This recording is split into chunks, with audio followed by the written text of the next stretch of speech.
Audio Jungle.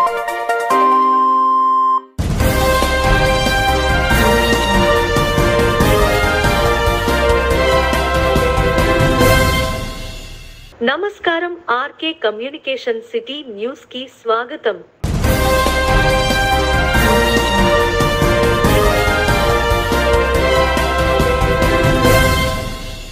Tadepalligudem నియోజకవర్గం YSR Congress party కార్యాలయంలో ఆదివారం జరిగిన పార్టీ కార్యకర్తల విస్తృత సమావేశంలో నర్సాపురం పార్లమెంట్ అభ్యర్థి గూడూరి ఉమాబాలను కార్యకర్తలకు పరిచయం చేస్తున్న డిప్యూటీ సీఎం ఎమ్మెల్యే అభ్యర్థి కొట్టు సత్యనారాయణ. దీనికి సంబంధించిన డీటెయిల్ లిస్ట్ ఇస్తాను మీకు. బూత్ వైజ్ ఏ బూత్కి సంబంధించిన ఎడిషన్స్ అన్ని కరెక్ట్గా ఉన్నాయా లేదా, దాంట్లో బోగస్ ఏమైనా ఉన్నాయా అని ఏమన్నా పొరపాటున 22 ఓట్లు ఇప్పుడు ఫైనల్గా లిస్ట్ అయ్యింది. ఈ ఓటర్స్ ఎడిషన్స్ ఏదైతే 28 అక్టోబర్ 23 నుంచి 22 జనవరి ఏప్రిల్ 25 లోపల నామినేషన్ జరుగుతాయి. నామినేషన్ స్క్రూటినీ 26, ఉపసంహరణకి ఏప్రిల్ 29.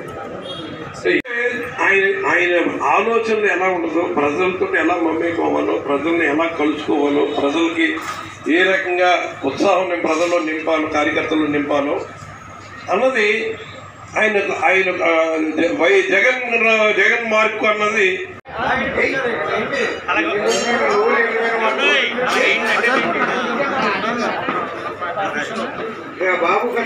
మరి ఇవాళ మనకి యాక్చువల్గా నాకు ఆయన చెప్పింది ఏంటంటే, కుట్టన్న మనకి ఫస్ట్ ఫేజ్లోనే మన ఎలక్షన్లు ఉంటాయి, దానికి అన్ని ప్రిపేర్ అయిపోండి అని చెప్పారు. మేమందరం కూడా ఫస్ట్ ఫేజ్లో అయిపోతే మంచిదే, కొంచెం బయటడతాం నల్లబడకుండా అనుకున్నాం. కానీ సీని పక్కన కూర్చుంటే పుట్టిసత్రానికి సీనికి ఏం పెద్ద తేడా ఏమీ లేదని చెప్పే పరిస్థితికి వెళ్తున్నాం. ఇప్పుడు అని అనకుండా ఉంటామేమో అనుకున్నాను, కుదరలేదు. ఆయన ఇది మన 4th ఫేజ్లోకి వచ్చింది. 4th ఫేజ్ అంటే మే 13 అంటే మరి మనకి ఇది ఎలా ఉన్నా మనం తప్పదు. మనకి ఏప్రిల్ నెలాఖరు నుంచి ఎన్నికల ప్రాసెస్ మొదలవుతుంది. 21, 22 ఆ షెడ్యూల్ ఎలా పట్టడానికి కొద్దిగా దేశ సీనియర్ పొలిటీషియన్లు అందరికీ కూడా కనువిప్పు కలిగేలాగా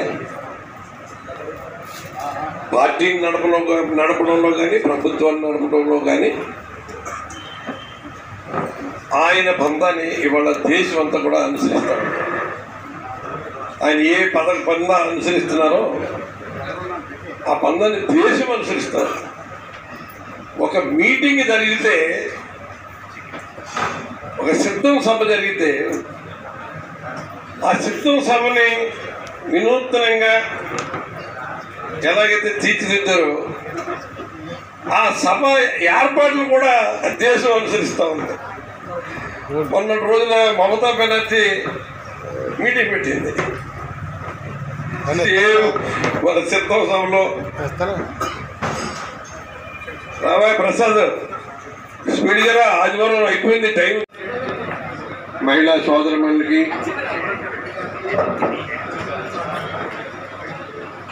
మా అబ్బాయి ముఖ్యమంత్రి గారి తర్వాత చైర్మన్, ఆయన వైస్ చైర్మన్, మా ఎక్కువ రంగానికి సంబంధించిన రాష్ట్రానికి రావాల్సిన ఆదాయ వనరుల్ని సంపాదించడంలో మంచి ఇన్ఛార్జీలు, వార్డు ఇన్ఛార్జీలు, ఎంపీటీసీలు, జడ్పీటీసీలు, ఇంకా మిగిలిన పార్టీ అనుబంధ సంఘాలకు సంబంధించిన అధ్యక్షులు అందరికీ నా హృదయపూర్వక నమస్కారం. మరి ఇవాళ నిన్నటి రోజున టికెట్ డిక్లేర్ అయిన తర్వాత, డిక్లేర్ అవడం అనేది ఫార్మాలిటీ. అది దాని గురించి ఎప్పుడు ఆలోచించకూడదు. రకరకాల ఇన్ఫర్మేషన్ వచ్చినాయను, లేకపోతే మెసేజ్లు వచ్చినాయను, ఈ సోషల్ మీడియా వచ్చిన తర్వాత పిల్లోడికి పుట్టక ముందే పుట్టినట్టు కడుపులో ఉన్న పిల్లోడు ఫోటోలు, ఆడు సంవత్సరం అయితే ఎలా ఉంటాడు, 5 సంవత్సరాలు అయితే ఎలా ఉంటాడు, 21 సంవత్సరాలకు వస్తే ఎలా ఉంటాడు, 25 సంవత్సరాలు వచ్చేటికి ఒక రాజకీయ నాయకుడికి ఏ రకంగా రూపుదిద్దుకుంటాడు అన్నది సోషల్ మీడియాలో పుట్టకుండానే ఆ ఫోటోలతో సహా ట్రోల్ అయిపోతున్న సమయం ఇది. అందుకని రకరకాల పాపం ఎవరు ఇష్టం వచ్చినట్టు వాళ్ళు ఏదో చేసుకుంటా ఏదో చేశారు. ఫైనల్గా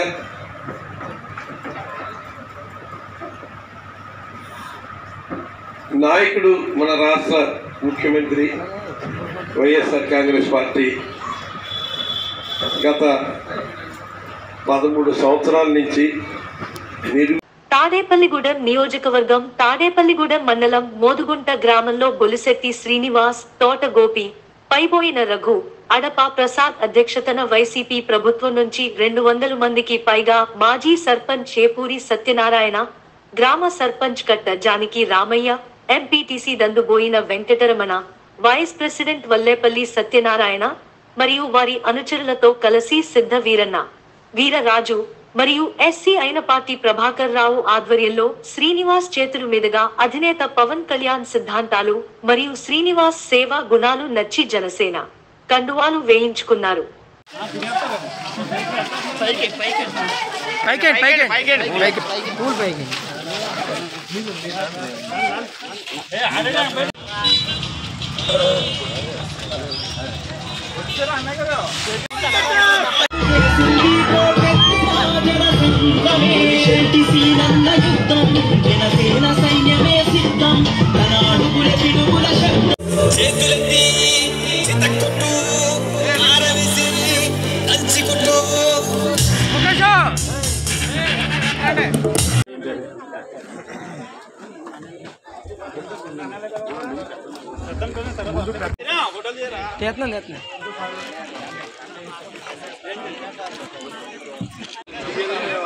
ఈరోజు మరి ఇంత పెద్ద ఎత్తున మరి ఇక్కడ చూస్తే ఒక జాతర మహోత్సవ వాతావరణం.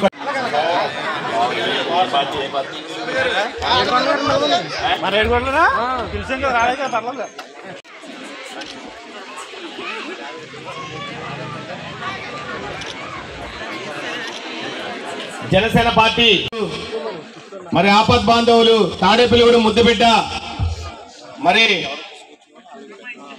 మనందరికీ మన ఒక్కరిని కూడా మరి ఆయనకి కులంతో సంబంధం లేదు.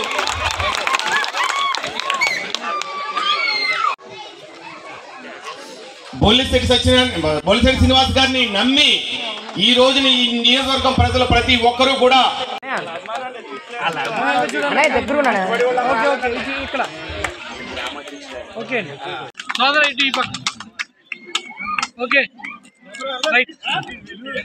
కలిసి వారికి శ్రీనాన్నయ్య గారికి తోడుగా ఉండి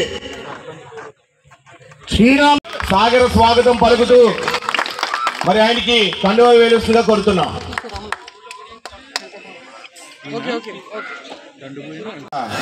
కన్సన్ కుటుంబంగా ఆహ్వానం పలుకుతున్నాం.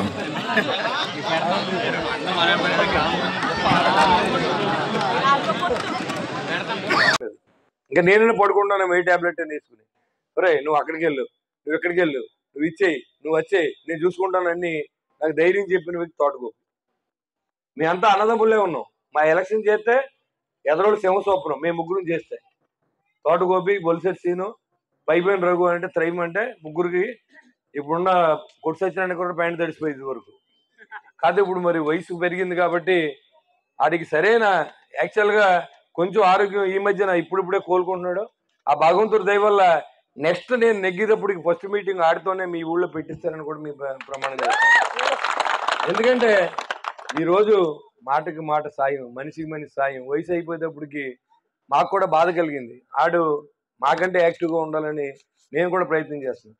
ఎందుకంటే నా సమకాలికుడు, నా తమ్ముళ్ళు అంటాడు. యాక్చువల్గా నాకు అన్నదమ్ములు లేరు, మేమంతా అన్నదమ్ములే ఉన్నాం ముగ్గురు.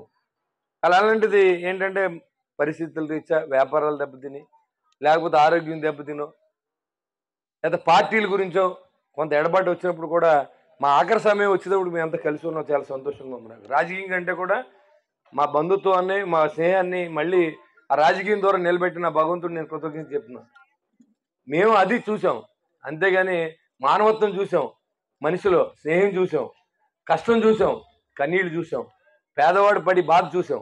తెలిసిన వ్యక్తులు మేము. మనిషి వెళ్తే మాట్లాడరు, మనిషి వెళ్తే పెద్ద చూపులు చూస్తాడు, లేకపోతే నువ్వు జనసేన పార్టీ చేసి అవతల పొమ్మంటాడు, లేకపోతే జనసేనలంతా రౌడీలు, లేకపోతే బ్లేడ్ బ్యాచ్ అంటాడు, ఈడో పెద్ద గజ దొంగని ప్రజలు అనుకుంటలేదు, ఈడు అనుకుంటాడు. ఇలాంటి పరిస్థితుల్లో ఉంటే ఇంకా వచ్చి ఓటు అడిగితే సర్పంచులు ఎందుకు అనుకున్నారు? ఈ ఎంపీటీసీ గారు వచ్చి ఎన్ని లక్షలు తెచ్చారు చెప్పండి ఒకసారి. ఎంపీటీసీ గారు మరి ఎందుకు ఆయన డబ్బులు ఖర్చు పెట్టి ఎంపీటీసీ అయ్యి ఈ ప్రాంతాన్ని అభివృద్ధి చేయని వస్తే ఆయన ఏం చేశారో చెప్పమనండి. ఎన్ని లక్షలు తెచ్చారు చెప్పండి ఒకసారి. 4 సంవత్సరాలు అయిపోయి ఉంటుంది. ఆయన ఒక రూపాయి కూడా తేకుండా ప్రజల్లో తిరిగితే మళ్ళీ ఆయన జీవితం ఏమవుద్ది? ఏం చేసావు నువ్వు అని అడుగుతారు. కానీ కృషి చేస్తున్నటువంటి యువతకి చూసి ఇదే విధానం 53 గ్రామాల్లో తాడేపల్లిగూడెం నియోజకవర్గంలో ఉన్న 53, 54 గ్రామాల్లో ఇదే పరిస్థితి ఉంది. ఏదైతే ఇప్పుడున్న ఎమ్మెల్యే కొట్టి సత్యనారాయణ ఉన్నాడో ఒక అవినీతివంతమైన పరిపాలన ఈ 5 సంవత్సరాలు సాగించి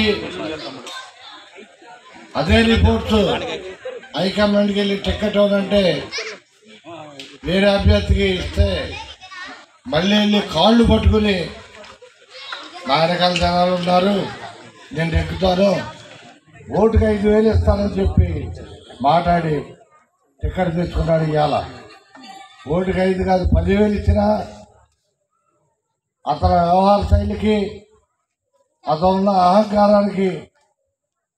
తాడేపల్లిగూడెం మాజీ కౌన్సిలర్ సింగం సుబ్బారావు పుట్టినరోజు సందర్భంగా స్థానిక కొండయ్య చెరువు వద్ద lord of Life children homes నందు అల్పాహారం అందించడం జరిగింది. అనంతరం విద్యతో పాటు క్రీడల్లో కూడా రాణించాలని విద్యార్థులకు సింగం కృష్ణ చేతుల మీదుగా షటిల్ బ్యాట్లు అందించడం జరిగింది.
ఈరోజు సింగం కుటుంబంలోని ఎంతో ఆనందకరమైన రోజు. ఎందుకంటే మేము సింగం పట్టాభి మరియు జానికమ్మల గారి సంతానంలోని 6 అబ్బాయిలు, 3 అమ్మాయిలు. అందులోని 4వ అబ్బాయి అయిన మా సింగం సుబ్బారావు గారు, మా బ్రదర్, వారి పుట్టినరోజు ఈరోజు. దానిలో భాగంగా చాలా చోట్ల చాలామంది ఎంతో అట్టహాసంగా చేసుకుంటూనే ఉంటారు, ఎన్నో కార్యక్రమాలు చేస్తూ ఉంటారు. కానీ సుబ్బారావు గారి పుట్టినరోజు కానీ, మా ఇంట్లో ఎవరి పుట్టినరోజు జరిగినా పేద ప్రజలు అలాగే నిరాశ్రితులైన వ్యక్తులు ఎవరైతే ఉన్నారో వారందరికీ కూడా వారితో కలిసి మేము పుట్టినరోజు జరుపుకోవాలని చెప్పి మాకు ఎన్నో మంచి మాటలు మా తల్లిదండ్రులు నేర్పించారు. అందులో భాగంగానే ఈరోజు Lord of Life Children's Home నందు ఎందరో అనాథ పిల్లలని, అలాగే నిరాశ్రితులైన పిల్లలని, అలాగే ఆధారం లేనటువంటి పిల్లలందరినీ కూడా తీసుకొచ్చి తాడేపల్లిగూడెం కొండాయి చెరువు దగ్గర ఒక భవంతిలో వారందరినీ ఉంచి మంచి విద్యను, అలాగే మంచి పోషకమైన ఆహారాన్ని దాతల సహాయంతోని, వారి సహాయంతోని నందమూరి మేకల్ గారు, అలాగే నందమూరి విజయ్ గారు, నందమూరి కళా గారు, నందమూరి జయ గారు కలిసి ఒక మంచి కార్యక్రమం చేపట్టడం జరుగుతుంది. వారిలో ఈరోజు వాళ్ళ యొక్క సంకల్పానికి మేము కూడా ఒక చిన్న సమితిలాగా ఈరోజు ఒక పూట వారితో కలిసి అల్పాహార కార్యక్రమం చేయడం జరిగింది. వారితో పాటు మేము కూడా చేయడం జరిగింది. ఎంతో సంతోషంగా ఉంది. ఒక మంచి కార్యక్రమం చేసేటప్పుడు ప్రతి ఒక్క వ్యక్తిలో కూడా హ్యాపీ హార్మోన్స్ అంటే ఆనందకరమైన హార్మోన్స్ ఏర్పడతాయంట. ఆ ఏర్పాటు ఈ రోజున మాకు అనుభూతి కలిగింది. సుబ్బారావు గారి పుట్టినరోజు వేడుకలు ఇక్కడే కాదు పలు చోట్ల జరుగుతుంటాయి. ఈ రోజున వారికి గిరిజన రత్నం గారి, సింగం పట్టాభి గారి, జార్గం గారి సేవా ట్రస్ట్లోని ఈ సింగం సుబ్బారావు గారి బర్త్డే సందర్భంగా ఈ చిల్డ్రన్స్కి వారు అందించిన ఆదరాభిమానాలు బట్టి వారు పిల్లలకి ఆట వస్తువులు కానీ, టిఫిన్లు కానీ వారి ఆధ్వర్యంలో జరుగుతున్నది. అందరితో కలిసి ఐకమత్యంగా ఉండి ఒకటో వార్డుకి వారు కౌన్సిలర్గా చేసి మరి 19వ వార్డుకి కూడా వారు అక్కడ ఎన్నుకోబడినది. వారు చేసిన ట్రావెల్స్లు ఎంతో విలువైనవి. వారు చేసిన సేవను బట్టి మరి అధికారులైన వారు గుర్తించి వారికి ఒక మంచి గుర్తింపును అనుగ్రహించమని కోరుచున్నాము. గిరిజన రత్న సింగం పట్టాభి జానకమ్మ సేవా ట్రస్ట్ ఆధ్వర్యంలో మా పెద్దనాన్నగారైన సింగం సుబ్బారావు గారి పుట్టినరోజు సందర్భంగా Lord of Life children home ఆఫరేజ్లో మేము టిఫిన్, మా నాన్నగారైన సింగం కృష్ణ గారు టిఫిన్లు ఇంకా ఆట వస్తువులు ఏర్పాటు చేశారు. ఇక్కడ ఉన్న పిల్లలందరికీ ఆట వస్తువులు పంచారు, టిఫిన్లన్నీ పెట్టారు. Thank you. Wish you many more happy returns of the day పెద్దనాన్న వన్స్ అగైన్. తాడేపల్లిగూడెం ఆదివారం స్థానిక ఉమెన్స్ కాలేజీ ఆవరణలో సక్షం దివ్యాంగుల జిల్లా స్థాయి సమావేశం నిర్వహించారు. ఈ సందర్భంగా దివ్యాంగులు అయినటువంటి భీమరాజు మరియు మాధురిల సహకారంతో 2 దివ్యాంగులకు ట్రై సైకిళ్లు అందించడం జరిగింది.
చెప్పనా? సక్షం అనేది జాతీయ స్థాయిలో అన్ని రకాల దివ్యాంగుల కోసం పనిచేసే ఒక స్వచ్ఛంద సేవా సంస్థ. సక్షం అంటే సమదృష్టి క్షమతా వికాసం ఏవం అనుసంధాన్ మండలి. ఇది దీని యొక్క జిల్లా స్థాయి సమావేశం ఈరోజు అనగా 17/3/2024 ఆదివారం స్థానిక ఉమెన్స్ కాలేజీ ఆవరణలో జరుగుతోంది. ఈవేళ ఈ సందర్భాన్ని పురస్కరించుకుని 2 దివ్యాంగులకు ట్రైసైకిల్స్ ఇవ్వడం జరుగుతోంది. ఈ ట్రైసైకిల్స్ కూడా మరొక దివ్యాంగులైనటువంటి భీమరాజు గారి ద్వారా మరి యొక్క ట్రైసైకిల్ని మాధురి గారి ద్వారా, ఆవిడ కూడా దివ్యాంగురాలు, విజువల్లీ ఇంపైర్డ్ అనమాట. వీళ్ళిద్దరూ ట్రైసైకిల్స్ని ఇవ్వడం జరిగింది. ఈ సమావేశానికి రాష్ట్రం నుంచి ఆర్గనైజింగ్ సెక్రటరీ అయినటువంటి శ్రీ కృష్ణమోహన్ గారు వచ్చారు. అలాగే ఉభయ జిల్లాల కార్యదర్శిగా ఉన్నటువంటి జగన్నాథం గారు కూడా ఈ కార్యక్రమానికి విచ్చేశారు. అలాగే మరి ఈ కార్యక్రమంలో మేము తరువాత ఏమేమి కార్యక్రమాలు చేయాలి, దివ్యాంగులందరికీ కూడా ఆర్పిడబ్ల్యూడి యాక్ట్ని అమలు చేయాలని, ప్రతి రాష్ట్ర ప్రభుత్వం అమలు చేయాలని కోరడం జరిగింది ఈ సమావేశంలో. అంతేకాకుండా వచ్చే నెలలో సంత సూరదాస్ జయంతి జరపాలని కూడా నిర్ణయించుకోవడం జరిగింది. ఈ సెక్షన్ ద్వారా మేము అనేక మంది దివ్యాంగులకు సేవా కార్యక్రమాలు చేస్తున్నాం. ముఖ్యంగా పోటీ పరీక్షలు రాసేటువంటి అంధులైనటువంటి వాళ్ళకి స్క్రైబ్స్ని మరి ప్రొవైడ్ చేయడం జరుగుతోంది. అంతేకాకుండా డిఎస్సి మెటీరియల్ మన దివ్యాంగ సోదరులకి మరి ఇప్పించడం జరుగుతోంది. అలాగే మరి వాళ్ళ యొక్క నైపుణ్యాభివృద్ధికి సంబంధించినటువంటి కార్యక్రమాలు, శిక్షణ కార్యక్రమాలను కూడా మరి ఏర్పాటు చేయడం జరుగుతోంది. సక్షం భారత్, సక్షం భారత్, సమగ్ర భారత్. అందరికీ నమస్కారం అండి. ఇప్పుడు నేను తాడేపల్లిగూడెం జిల్లా పరిషత్ హై స్కూల్లో సోషల్ టీచర్గా పనిచేస్తున్నానండి. మరి ఈరోజు మరి దివ్యాంగులకి నాకు సాయం చేయాలనిపించింది. అంటే మాకు దివ్యాంగ వాళ్ళకి ఎందుకు అంటే మామూలుగా ఇలాంటి వాళ్ళకి మాకు సాయం చేయాలనిపించిందండి. అందుకని మేము ఇలా రీసైకిల్ని ఇవ్వాలనుకున్నామండి. కార్యక్రమం చేస్తున్నప్పుడు నాకు వాసు చెప్పాడు, ఇలా అందరూ చేస్తున్నారు, నువ్వు కూడా ఏదైనా చెయ్యన్నప్పుడు నేను ట్రే సైకిల్ ఇవ్వడానికి, మా నాన్నగారి పేరుతో ట్రే సైకిల్ ఇవ్వడానికి అమౌంట్ ఇచ్చాను. అందుచేత నాకులాగే ఉన్న దివ్యాంగులను కూడా మంచిగా ఉంచడానికి కృషి చేయాలని అనిపించి చేశాను. ఈ వార్తలు ఇంతటితో సమాప్తం. నమస్కారం.